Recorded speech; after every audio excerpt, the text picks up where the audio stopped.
Downgrade, the consequences of which could have driven the economy into recession. Experts warn that if South Africa does not implement policies and address bottlenecks to economic growth, the outcome may be very different come December. This is when ratings agencies will again review the country's credit rating. S&P's decision not to downgrade South Africa is widely seen as a chance to implement reforms aimed at achieving inclusive growth and place public finances on a sustainable growth path. S&P left South Africa's investment grade rating unchanged at BBB- for now, one level above junk. But it has warned that if infrastructure deficits are not addressed, South Africa may run the risk of being downgraded come December. The work starts now. I think that if we don't seriously address some of the structural issues we've got to address in this country in the next 6 months, we're back to the same position.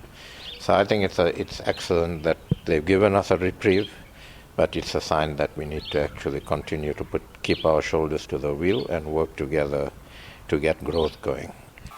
President Jacob Zuma has welcomed Friday's decision by S&P and called on stakeholders to continue working together to grow the economy. The Chamber of Mines and Labour have pledged their support. We should not rest on our laurels at this stage. What we should realize is that possibly the agony has just been postponed, and we should use this opportunity to develop a plan, like Minister Gordon started doing by taking organised business and labour with him on a tour overseas. We should cooperate, we should work together, and all the stakeholders must realise that we're now in a very serious situation.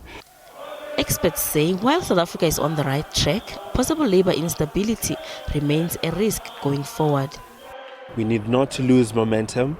There's been few plans put on to make sure that GDP does not get into a recessionary condition for a long time. I think that we need to implement vehemently. I think what needs to also happen is all other sectors of the economy needs to come to the party.